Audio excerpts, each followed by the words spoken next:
Time is 7:41. And today's the 10th day of May, 2022. And I call this Instructional Committee meeting of the United Independent School District Board of Trustees to order. Let the record show that Javier Montemayor is present. This meeting has been, let the record show that this meeting has been duly called and that this notice of this meeting has been posted in accordance with the Texas Open Meetings Act. Agenda item number 1, any public comments? Yes, Mr. Montemayor, we have a few. Number 1, Mr. Victor Vasquez on 3A. Sir, I think he Okay. Okay, the next one is Ms. Michelle Winterroth. She will be speaking on adoption of health instructional, materials. Okay. Good evening, Ms. Winter.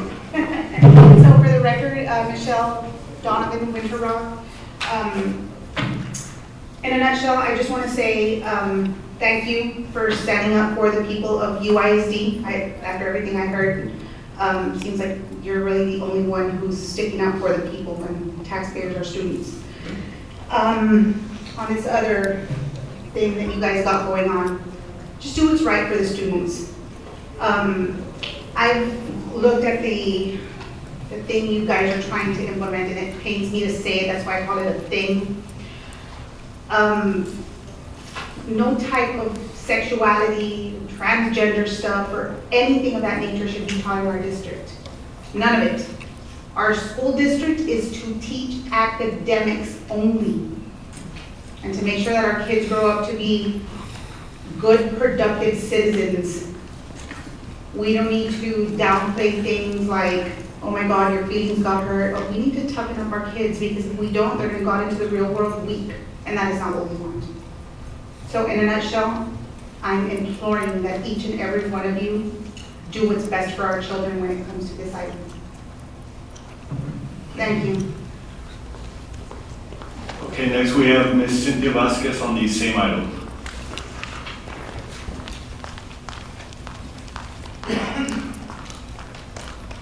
Good evening, my name is Cynthia Vasquez. It saddens me just, there's only one here in this battlefield right now. I was surprised with the committee here. I really don't get involved in school politics or anything here, but today it was kind of like a wake-up call, just kind of like, I can't mention names, right? I'd prefer not to, but. Oh, well, I mean, just the statement that was made with Mr. Molina there, it made me go back to my childhood and say, like, lo barato sale caro. And sometimes, I mean, we can't put the help, for kids out there or whatever. But the reason I'm here it was because of this other item that they want to put some wording or change some wording in our curriculum. And I'm so against it. I'm a concerned parent. I have kids myself, and I feel that with a lot of educators in our system, and they've gone through so much in school, there's no need to change it, and I'm sure you can guys word it in a way that it doesn't take away, the parent's entity or somehow. We're getting it taken away in the hospital. They're not allowed to say Latina or Latino. Now it's Latinx. If not, they get in trouble. So it's coming down to schools as well. You can ask around if you're not aware of it, because I see a lot of confused faces. So that's pretty much it. Was what Mimi said, pretty much, thank you for being here and standing up for the people. If there's anything we can do, help. Because, I mean, this was a wake-up call, and I see contracts are always passed in the city council, that's usually where I'm involved. But this is kind of saddening. Also, back to the wording of the sexuality, school is just to be focused on academics, and let us parents teach our kids what is or what is not. Thank you. So, I don't have any questions for you. I've seen some of the posts in the Facebook and the gatherings. What I've gathered in limited information I've seen there regarding our curriculum and the implementation of the curriculum regarding sexuality.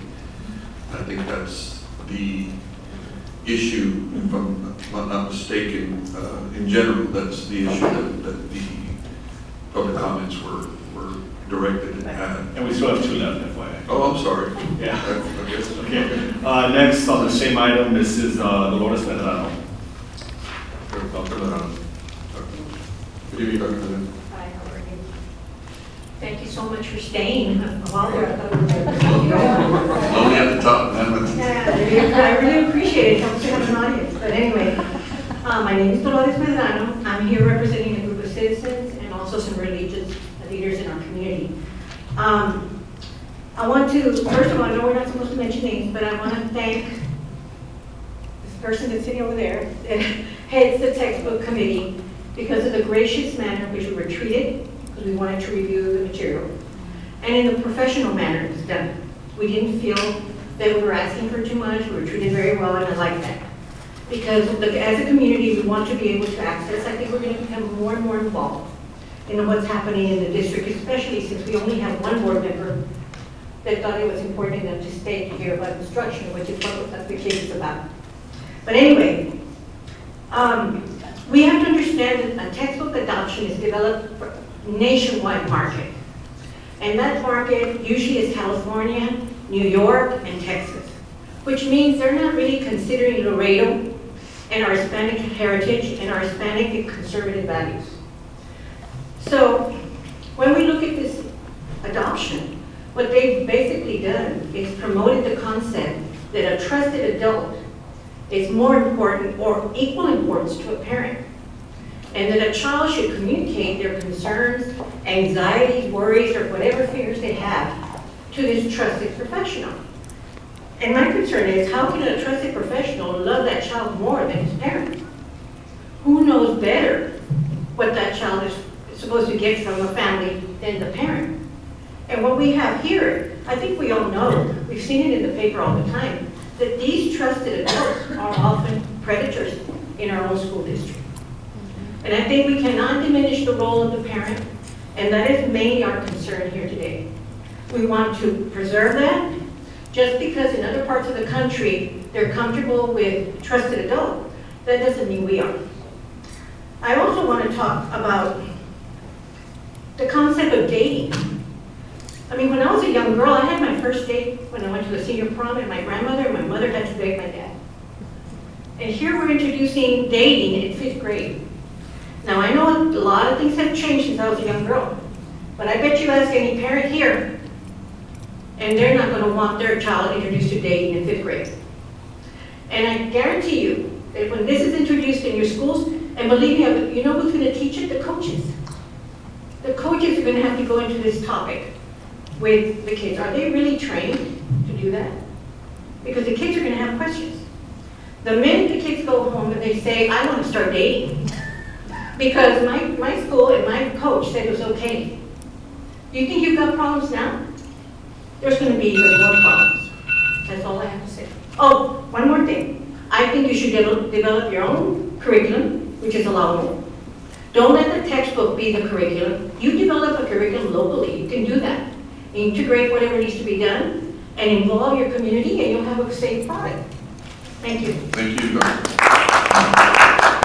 Last one, Jorge Tovar, on the same item.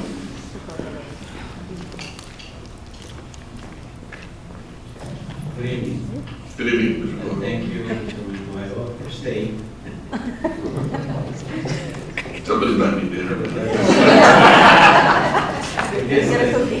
You took the short end of the stick. Yeah, that's it. Okay.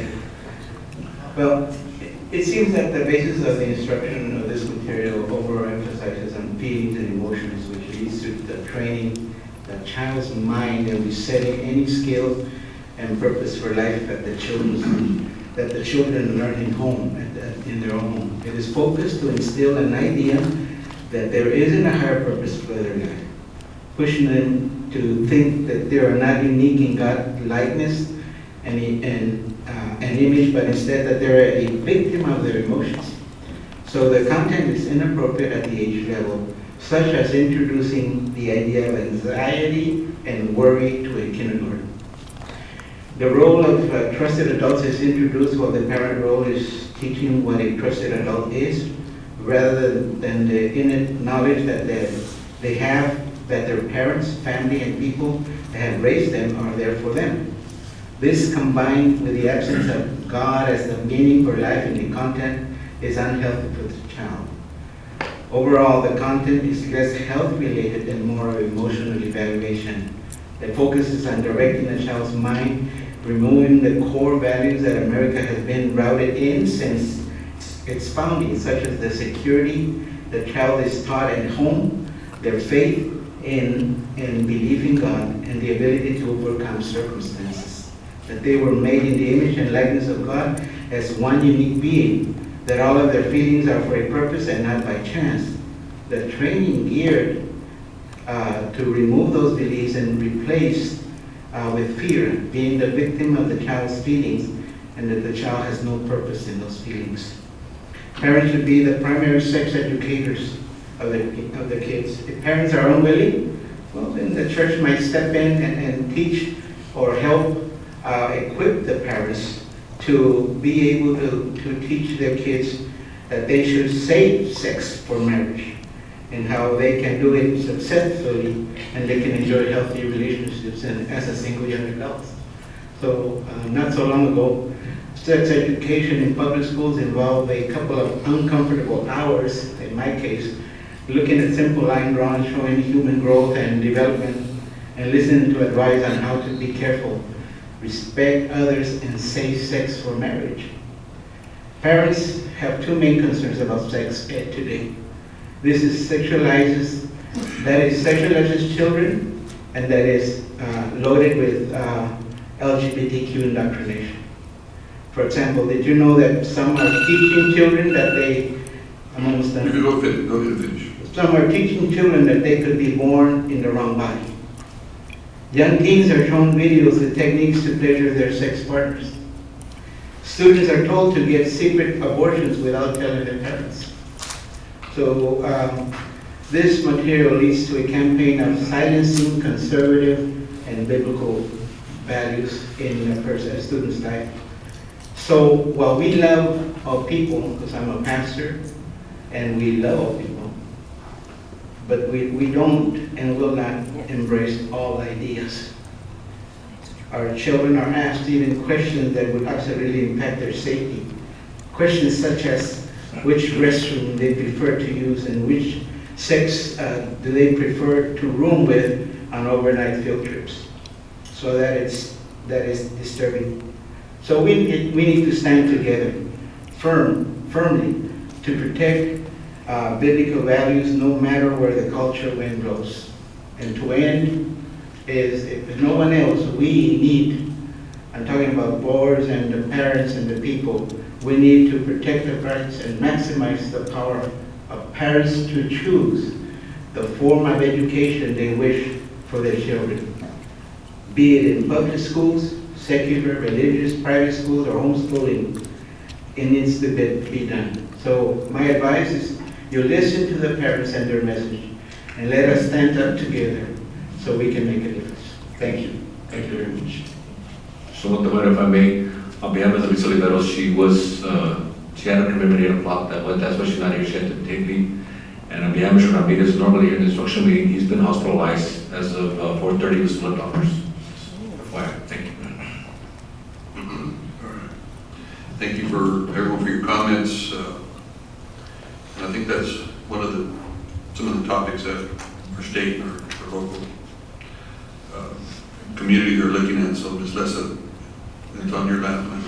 I'm going to go ahead and ask Ms. Barrera because she led this committee so that she can Okay. answer any questions that you may have. Okay.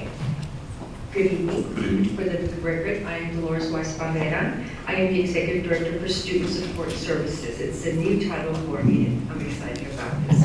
I'm here, and I'd like to thank Dr. Medrano. Thank you, ma'am. She was the one that hired me many, many years ago, so she was my mentor. So I've learned a lot. I still like to be to say that, but it's true. I've learned a lot. She's a responsible. Yeah, she's a responsible. That's what I mean. And Mr. Molina for actually voting for me to become a principal at Clark Middle School. Yes, many years ago. I'm here for the adoption of the health instructional materials. In accordance with, and this is an error that I'm going to fix for the main board meeting. It is policy EF local. It is recommended that the Board of Trustees approve the following textbooks for adoption. District school recommended instructional materials adoption. The following are the materials by the subject and grade level, followed by the publisher recommended by the Instructional Material Adoption Committee. Health, elementary, Quaver Health, PE, Quaver Ed. Middle school, Texas Health Skill for middle school, Goodhart Wilcox. And high school, Texas Health Skill for high school, also Goodhart Wilcox. Each adoption suffices. Senate Bill 9 that was passed is mandatory, that we must have for human sexuality requirements. I was here when many years ago they wanted to start adopting a new health book, and the board denied it. So I was very careful when it came to looking at these books. And this particular book has been reviewed by TEA and are the only curriculum to align 100% on both K-5, Quaver Ed, and 6 through 12, Goodhart Wilcox Health and PE TEKS. The Texas State Board of Education, SBOE, has named both Quaver Ed and Goodhart Wilcox as the only approved publisher for proclamation of 2022 Health and PE. We are going to propose, this bill also states that we have to have a consent letter signed by the parents that will allow us to teach these lessons that we will teach. It's nothing different than what we taught before, but now it's a consent letter. And the concern that parents have, well, what are you going to do with the kids if the parent says no? Well, we have other activities that the child will be able to participate during this particular time. There will be several lessons that will be chosen by the cadres, because we do plan for middle school and elementary and high school to have cadres to build their curriculum on. It is, we also have the publishers here, the two ladies sitting there. And if you have any questions on the particular book that we are asking for adoption, Mr. Cavasso, I'm going to turn it over to Mr. Frank Cavasso so he can discuss to you how this book came into play. Thank you, Mr. Casas. Thank you, Ms. Barrera, Mr. Montemayor, Mr. Gonzalez, good evening.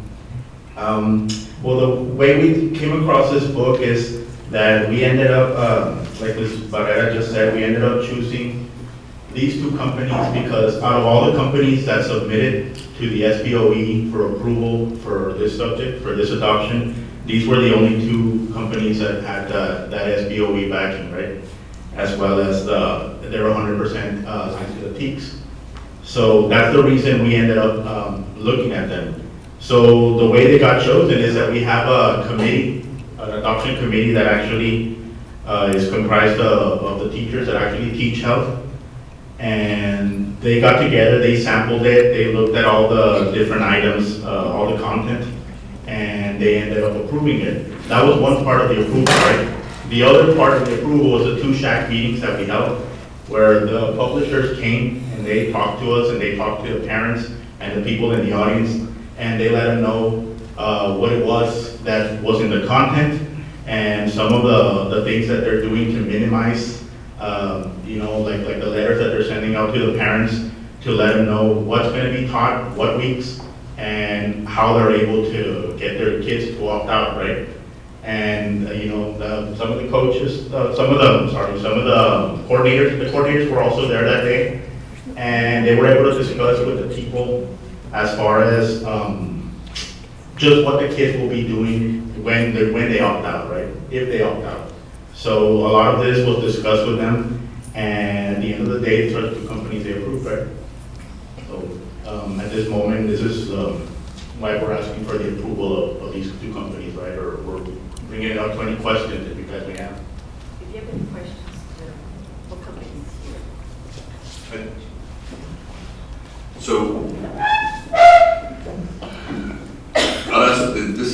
place for individual consideration, not in the consent agenda, so we can talk about it a little bit more, and I can develop, whatever questions. I'm not abstaining.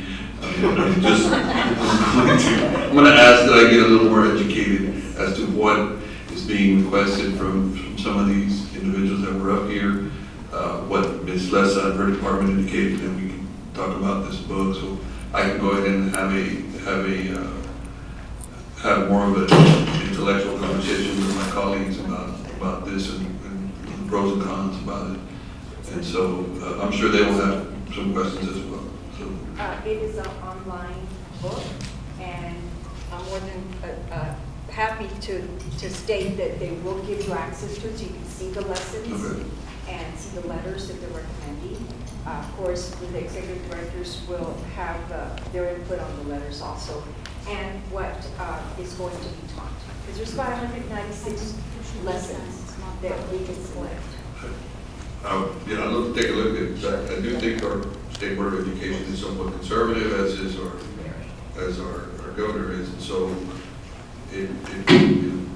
I would expect it to be aligned with that. And so, yeah, definitely. So I will ask that it be placed for individual consideration, and we can talk about it. Will do. Thank you, everyone. Just to mention, it's been 15 years, I think, since we last adopted the health book. So the state kind of brought this up. It's time to adopt the teacher. Okay. I appreciate it. All right. I think we kind of skipped over. Yeah, we skipped over, so we can. So we're at number 2. Thank everyone for your public comments.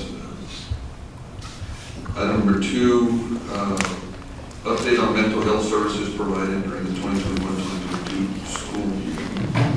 Good evening, Mr. Montemayor, Superintendent David Gonzalez. For the record, my name is Melissa Ramirez, and I am the Director of Guidance and Counseling in UISD. This evening, I'm going to go ahead and share with you 2 informational items with dealing with mental health services that the counselors are providing. The first one is T-Chat, which is the MOU that we have with UTRGV. And T-Chat is a state-funded grant that is being serviced through Brownsville all the way to Laredo. And we have, if you want to click on T-Chat real quick. Let me know. I'm not sure.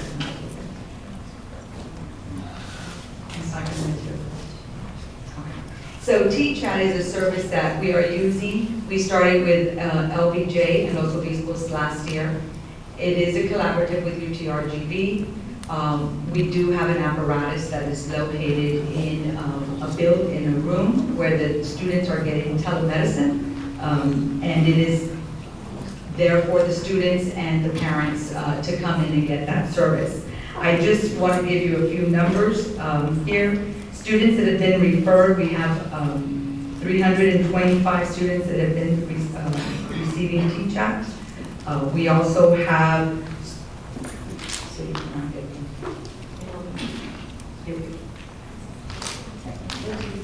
okay, that's okay.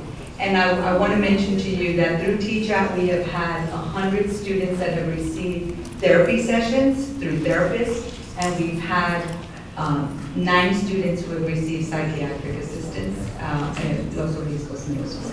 Okay. The other item that we have that I want to direct your attention to is to the LPCs. We have 4 LPCs that are servicing the 4 feeder pattern campuses. And students that have been referred through the 4 feeder pattern campuses that they have served is 325 so far. We did hire them starting in October. It is a very difficult process because there is lack of LPCs in this particular area, but we do have 4. Students receiving services right now are 297 district-wide, and students that have parenting sessions have been 250 so far. This is from October to the current time. And counseling sessions that have been conducted have been 1,358. Students that have been serviced through anxiety issues, 239. Depression, 154. Trauma, 111. Family conflict, 113. And total services that we have done, like I mentioned, was 1,358, and that is from October to the current time. So these are some of the health services that we have been providing, mental health services that we are providing. I also do want to mention that they're going to launch nationwide 988, and 988 is to help any mental health issues that students can have, and this is going to be a national campaign that's going to be launched July 16, 2022. Any questions? No, ma'am. Is it about for only 4 counselors? We only have 4 licensed professional counselors, one for each feeder pattern. Thank you. And I'll make sure that all the links are working in there. Thank you. Update on district-wide magnet enrollment report. Good evening, Mr. Montemayor, Mr. Gonzalez, and members of the audience. I just wanted to give you an update on what's been happening with the magnet programs since the pandemic. We saw quite a number of changes. So the next slide will pretty much tell you what type of numbers we had this year. This year we had 794 applicants compared to 1,000 before the pandemic. And also because we now have more early colleges, the number of students that tested were 753 because of the fact that we have other programs as well. 696 were from within the district, and 57 were from out of the district, like United Day, American Christians, St. Augustine, and Harmony. The next slide shows the number of students that were accepted. Out of all the ones that tested, 451 were accepted. That's about 60%. The total number of students from within the district was 420, so that's 93%. And the total number from the private entities was 7%, which is 31. We had about 57 from the private entities, so 31 decided to pretty much join the programs. The next slide pretty much tells you what we go by. We look at their 7th and 8th grade report card, 8th grade of the fall term, and we just pretty much look for 8% overall in all these content areas that are listed. The next slide, I'm pretty much familiar with this. We had a total of 493 students that had above 50 on the COGAT assessment, which was an average score. 8 of them scored a 99, which was really good. The COGAT measures the development of reasoning abilities that are essential for success in school. And this is a really different assessment that the students are accustomed to. It's not an achievement test, but it has to do with verbal reasoning, quantitative, which is mathematical, and nonverbal, which is visual reasoning. There's approximately about, it takes about 2 hours for this test, and it's been administered online on-site. And there's over more than 100 questions, and it takes about 10 minutes per battery, and there's about 9 batteries in the test. So the students that are pretty much accepted into these programs, we look at their overall grade average, which is weighted at 60%, and the rest of it, the other 40% is based on the COGAT assessment. So we made about 616 calls to parents to see what choice they would like. For example, this is how we determine their composite score. Let's say John Doe's grade point average is 100. If it's weighted at 60%, that's 60 points. If John Doe's COGAT score is a 99 and it's weighted at 40%, it's 39.6 points. So essentially, the 60 plus the 39.6 is 99.6. And that's the number that we use to rank the students between 1 and 754. So in summary, sir, the entrance into any magnet program is still highly competitive. The candidates must all exemplify above average academic achievement and above average aptitude. So the GPAs range from 83.6 to 101.3. And of course, the average COGAT score is between 50 and 99 is 74. And if you include all of them, it's about a 61 average the students are getting on the COGAT score. So evidence supports applicants' commitment to a specialized field of study, which is health, Alexander, engineering, which is United, and business, which is United South. So in summary, we sent out about 137 letters of students that we did not call, and 160 of those declined. This happened between April 12th through the 14th. The letters of the students that did not qualify were sent out the following week, the week of the 18th through the 22nd. The deadline was May the 2nd, and the parent meeting is coming up next week. It will be after the board meeting on the 19th. So that's all I have. Thank you. Thank you, sir. Thank you, sir, for staying.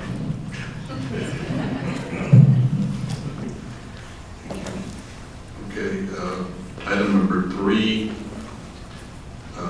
B, approval of disposition of technology equipment.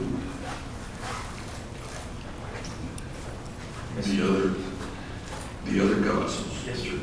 Mr.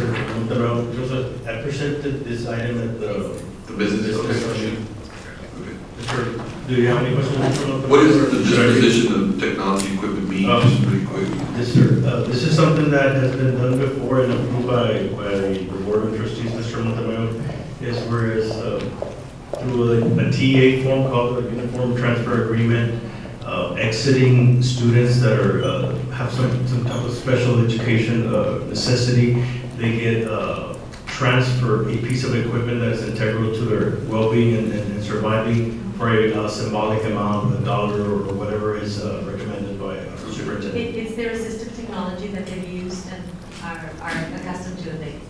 And my part is just making sure that the board approves the disposal or the removal of our ledger. Okay. To remove it from your inventory? Yes, sir, exactly, sir. Okay, no, not a problem. All right. Sounds good. The last item is 3C, approval of new course, Ethnic Studies, African American Studies. Good evening. Good evening. I was nervous on my nervous anymore. Nobody's scared. Good Thank evening. you for that. Mr. Montevideo, you're here. Thank you for appreciating. We're here.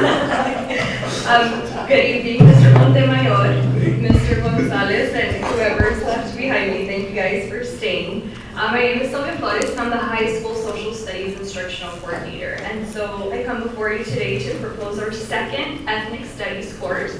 Our first one being the Mexican American Studies, which we already have in our curriculums. The second being, hopefully with your approval, the African American Studies course. This would be offered as an elective course, and it would be an 18-week course with for 1 credit. Sounds good. Yes, thank you. Questions? Any questions? All right. Thank you everyone for coming. And so the time is 8:13 and we are adjourned. Thank you, Mr. Montero.